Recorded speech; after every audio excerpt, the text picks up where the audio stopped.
Bonjour, mon nom est Pierre Lafleur et je voudrais vous introduire à la sphérialité.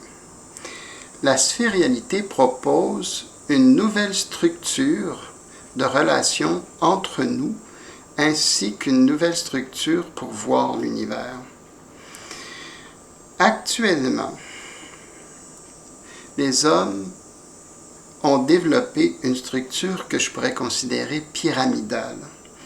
Tous vont vers un but et c'est un but qu'ils doivent atteindre. Donc, bref, du général au but spécifique. On voit ce qui se passe dans la vie, c'est exactement comme ça. Donc, qu'est-ce que ça fait concrètement, cette structure? C'est que ça exclut des gens, exclut des idées pour une idée spécifique à atteindre. Et puis, cette structure est basée simplement sur la reconnaissance que nous obtenons à atteindre ce but. Mais ceci, en tant que tel, ne rend pas le but valable pour autant. Par exemple, si on regarde une scène sportive où un club de sport gagne un trophée dans un dernier match.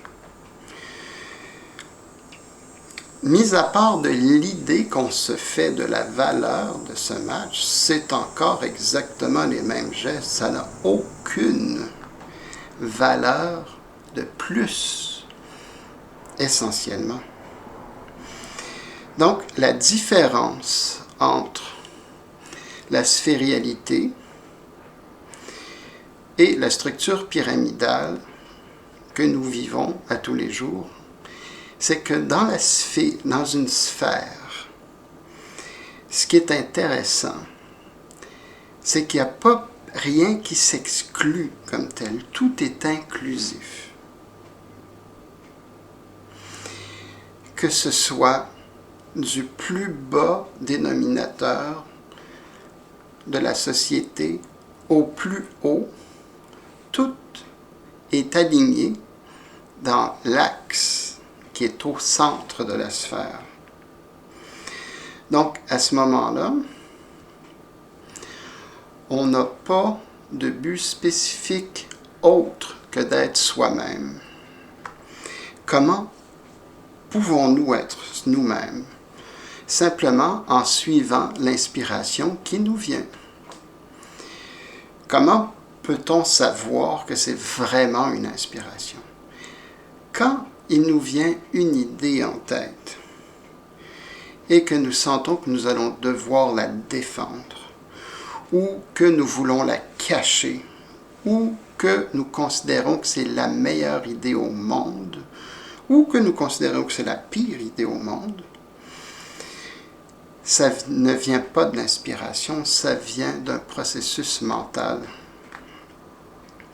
Et ceci mène directement à la structure pyramidale. Donc, si on reçoit une idée et une inspiration qui nous amène à une action tout naturellement, elle va simplement se développer et va apporter à tous quelque chose. Non pas seulement à moi-même, ou non pas seulement à une cause spécifique. Ce sera un plus. C'est ce que, naturellement, on devrait faire, mais avec la structure pyramidale, les êtres humains sont projetés à l'extérieur d'eux-mêmes pour voir qu'est-ce qui serait le mieux à faire, au lieu de voir qu'est-ce que eux, concrètement, sentent qu'ils devraient faire. Donc, il y a beaucoup de turbulence mentale qui vient simplement de cet état de fait. Donc, la sphérialité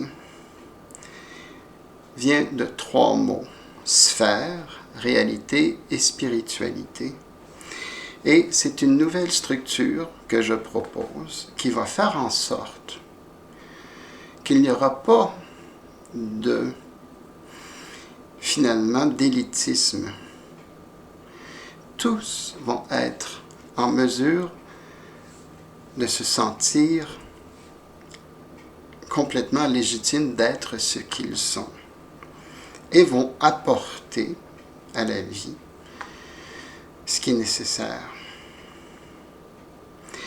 Naturellement, cette structure va être de plus en plus expliquée sous différentes vidéos et mini-conférences. Aujourd'hui, ce n'est qu'une introduction. Donc, la sphérialité est la suite de la structure pyramidale que nous vivons dans nos vies de tous les jours, de manière à ce que tous nous soyons inclus et non pas se sentir exclus dans la vie.